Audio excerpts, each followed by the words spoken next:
और सचमुच हम आप सब शांत स्वरूप हो, क्योंकि नन्हे मुन्ने फूल और नए पौधे उसका रुख जैसा बनाना चाहो तो बना सकते हैं। जब वो बड़ा वृक्ष रूप लेता है तो फिर असंभव है। अभी नए जीवन में क्या नहीं कर सकते हैं। आत्मा को जो 5 तत्व का चोला मिला है, जो देखती बोलती सुनती, तो उसे आत्मा कहते हैं। जैसे ड्राइवर गाड़ी को चलाता है तो कहाँ बैठकर चलाता है पता है आप सबको। और जो शरीर रूपी गाड़ी आत्मा चलाती है वो कहाँ रहती है, बोलेंगे कोई? ये तो आपको पूरा पता है कि बस का ड्राइवर वहाँ बैठता, कार का जहाँ जहाँ भी बैठते हैं। पर आप भी तो इस देह रूपी मोटर को घर से जहाँ पर लाए हो, जो आंखों से देखती, कानों से सुनती, मुख से बोलती, वो शरीर में कहाँ रहती है? जैसे आप कहते हो तू मेरे को बड़ा तंग किया है, फिर कहते हैं वंदना करो, नमस्कार करो, नमस्ते करो। तो मतलब कि ये जो आत्मा है, ये बरकोटी के अंदर छोटा सा स्टार चमकता है और वही आंखों से देखती, कानों से सुनती, मुख से बोलती है। हम जो कर्मेंद्रियों से कर्म करते उसका प्रभाव आत्मा पर पड़ता है। आज अच्छे बच्चे तब कहलाते जब आत्मा देह की कर्मेंद्रियों से अच्छे कर्म करती है, अच्छी जो ज्ञान की बातें सुनकर अनुसरणीय जीवन में लाती है। तो सबसे पहले सबका ज्ञान, आत्मा का ज्ञान होना जरूरी है। अब आपने प्रेयर की, कर दी है, करनी है?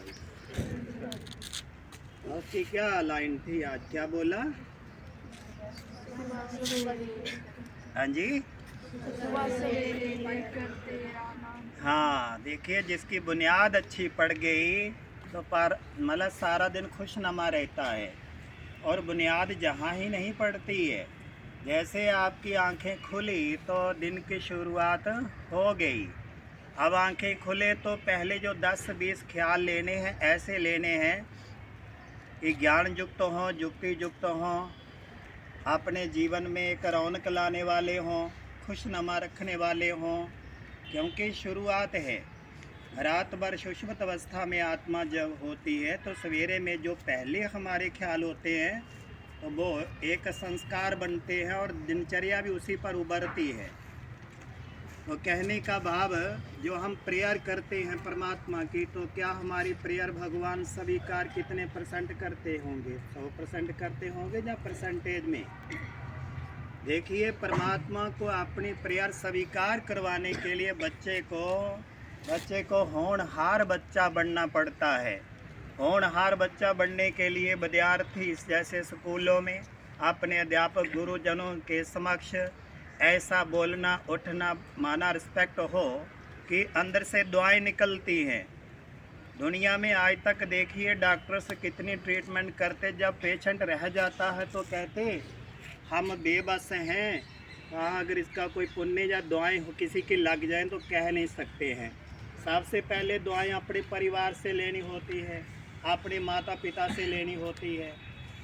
क्योंकि कोई ऐसा विद्यार्थी थोड़े है जो माता पिता कहते हों कि बच्चे ऐसे नहीं होते, आप स्कूल पढ़ते हो और यही सीख कर आते हो।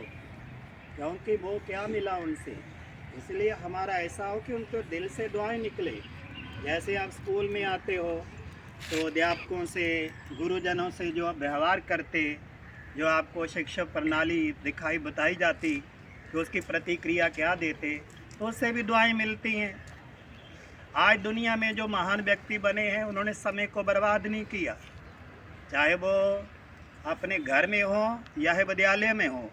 एक एक मिनट का मूल्य देते, उनका मूल्यांकन देखो। आज जितने बड़े लोगों के फ़ोटो लगे हैं, महान पुरुषों की जो तस्वीरें लगी हैं महान पुरुषों की, वो इसलिए लगी हैं उन्होंने समय की कदर की। एक जिस्मानी पढ़ाई है जिसे आप पढ़ते हो, ये तो मस्ट है ही है, पर मस्ट से मस्ट कौन सी है? रूहानी पढ़ाई, आत्मा की पढ़ाई। ये पढ़ाई तो जहाँ तक सीमित है, जब तक शरीर है, कार्य धंधा में या समाज में, और जिसकी जिस्मानी हो उसकी रूहानी पढ़ाई के 4 चांद लग जाते हैं। केवल हमें जहाँ तक ही सीमित नहीं रहना है, इसके साथ जो प्रेयर करते आध्यात्मिक विद्या उसको भी संजोना है। उसको संजोने के लिए देखिए कि भारतवर्ष में या आध्यात्मिक प्रणाली के कुछ परमात्मा के द्वारा दिए हुए निर्देश होते हैं कि मेरा जो दिव्य ज्ञान है हर जीव तक पहुंचना चाहिए। जैसे मैंने फर्स्ट इस ज्ञान की श्री गणेश किया, ये शरीर 5 तत्व का है और इसका संचालन करने वाली आत्मा है। तो क्या बोला, आत्मा कहाँ रहती है? मस्तक में रहती है। बरकोटी में चमकता है एक अजब तारा। आँखों से आत्मा देखती, कानों से आत्मा सुनती। मुख से कौन बोल रही है? अभी आप शरीर घर से आए हो तो शरीर को लेकर कौन आई है? और घर कौन ले जाएगी? जिसकी आत्मा निकल जाएगी तो माना लीला खेल खत्म। तो आत्मा पर जो इफेक्ट प्रभाव पड़ता है वो कहाँ से पड़ता है? कैसा देखते हैं, कैसा सुनते हैं, कैसा बोलते हैं, कैसा व्यवहार करते हैं, ये सारे हमारे पर जो प्रभाव पड़ता है जिसे कहते हैं संस्कार, हैबिट, आदत। अच्छी आदत, बुरी आदत। अभी अध्यापक गुरुजन तो आदर्श होते हैं, उनको देखकर बच्चे एक एक कदम से शिक्षित होते हैं। और हमने भी इतना शिक्षित होकर प्रतिक्रिया देनी है कि कहें कि बराबर हमने जो घंटा आधा घंटा अध्ययन करवाया तो बच्चे ने अच्छा रिस्पांस दिया, विद्यार्थियों ने कमाल करके दिखाया। तो भारतवर्ष में तो विशेष प्रभु की महिमा है, क्योंकि परमात्मा जो परम सत्ता पूरी दुनिया की मालिक है तो वो भारत में ही उतरती है। जो जो हम जाति पातियाँ बनाई हैं, जो हम अपने नीचे बनाई हैं, परमात्मा के घर में वासुदेव कुटुंबकम, सबका मालिक एक, फिर क्यों बंटा हुआ संसार है। सच पूछो तो सारी दुनिया अपना ही परिवार है। भगवान कितने हैं? मोटी भाषा में सब यही कहोगे, कितने भगवान हैं? भगवान एक है। आत्माएं एक हैं, विश्व मंडल पर आत्माएं एक हैं, पर आत्माओं के पिता परमात्मा एक हैं। धर्म पिताएं भी अनेक हैं और धर्म पिताओं के परम पिता भगवान वो भी एक हैं। गुरु गुसाई महात्मा अनेक हैं और सबके बाप सबको बोधित करवाने वाले एक हैं। जब हम प्रेयर करते समय कुछ भी मानस पटल में ना उभरे स्वयं परमात्मा के। देखिए आत्मा एक सूक्ष्म लाइट है, ये देखी नहीं जाती। इसे देखने के लिए 2 तरीके होते हैं। जब कोई व्यक्ति बड़ा सात्विकता अपनाता है, चिंतन करता है, बाहर के वर्णों से तटस्थ होता है, स्वयं सूक्ष्मता में आता है, सूक्ष्म सत्ता की ओर एकाग्रता बनाता है, तो अपने दर्शन कर सकता है, अनुभव से कर सकता है। खैर वहाँ तक कभी आपको जाने की ज़रूरत नहीं।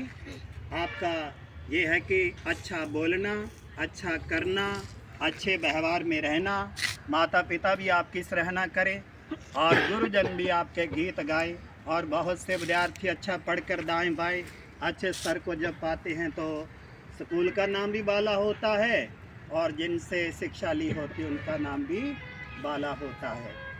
वो कहने का सारांश यही, अपने जीवन को नैतिकता में लेकर आदर्श बनाएं। एक ज्ञान सुनाने की बात होती है, एक अपने जीवन के द्वारा भी शिक्षित करने की होती है। इतना हमारा दिमाग काम नहीं करता है कि दिमाग से बोली हुई बात इतनी इफेक्टिव नहीं होती है जितनी दिल से, प्यार से, वात्सल्य भाव से, प्रेम भाव से होती है। हर व्यक्ति से ऊर्जा निकलती है, प्रकंपन फैलते हैं, वायुमंडल बनता है। हम जैसा सोचते हैं वैसा चारों ओर ऑरा फैलता है। आज पोल्यूशन बाहर वाला कम है, पर व्यक्ति के कुविचार, कुवृत्तियाँ, विकारी वृत्तियों का बड़ा ज़्यादा है। और परमात्मा हमारे श्रेष्ठ जीवन का मूल्यांकन करके हमको आगे काया देते हैं।